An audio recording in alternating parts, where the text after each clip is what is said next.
Welcome back to Nick Lenz's Comic Corner, classic/non-classic. This is episode number 650. Yep, I've actually got this far. And I only reached 600 like last month, and I'm already at 650.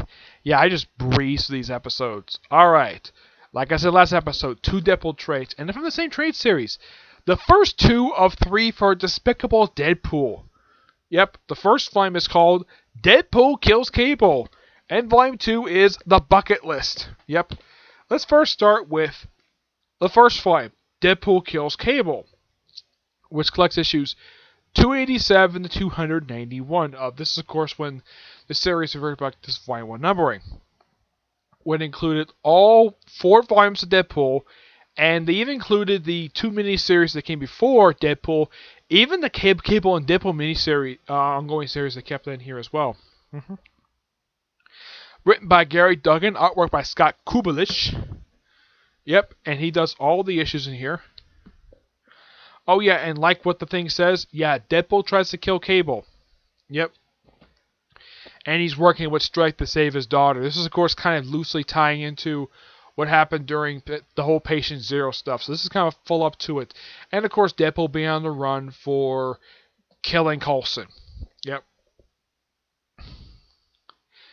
Yeah, there's even one point when Deadpool, like, in the first issue, Cable gets captured by the Time Variance Authority, which is the first time these guys have shown up since a Spider-Man story from one of the early stories Dan Slott did when he started his regular run. Not one of his one-and-done stories prior to his run starting 2010. This is one of his stories during 2010. We had the Time Variance story show up.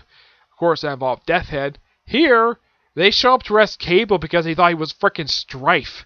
Heck, they refer to him as Strife. I'm like, okay, do they know for a fact Strife is his frickin' clone?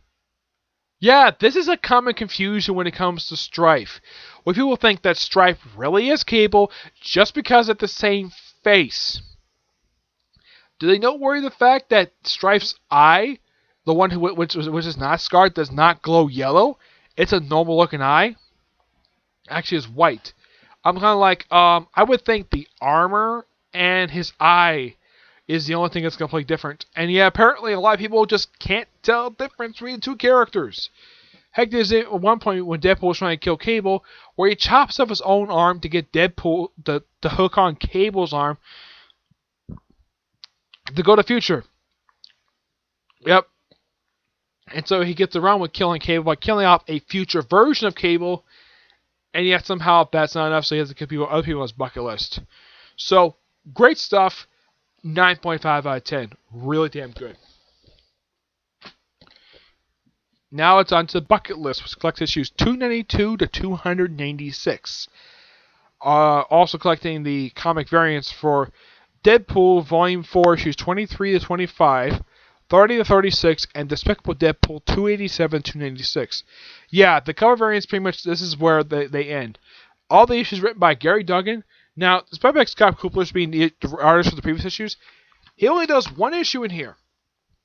Yep, he does 294. Everything else in here is done by Matt Lawley. Yeah, the bucket list is basically Deadpool trying to go after various people. First, he goes after the evil Steve Rogers from Secret Empire. Yep, he goes after him while he's in jail. He also goes after Kid Apocalypse. And this is the first time I can think of he's been seen in quite a while. Yeah, and he tries to cure him, well, temporarily put his X-Gene to sleep, but he does get out of it. There's even one issue where he briefly fights Rogue. Rogue shows up in here, little Kitty Pryde and Colossus.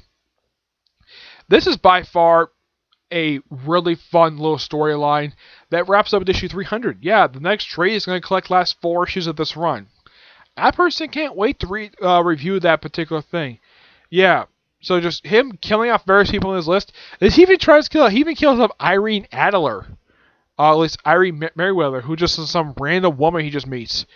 And he also kills off a civilian who really has nothing really to do with anything. And yeah, and he's still on the run for killing Phil Coulson. Then I keep thinking though, maybe Scotty Young could resurrect him. That'd be something. But Scott the Young basically has I actually read the first issue of Scotty Young's run, which came up this week, was really good.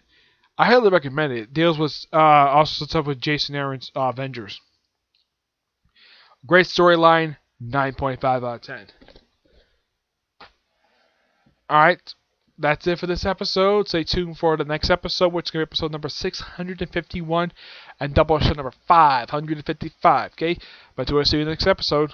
Bye.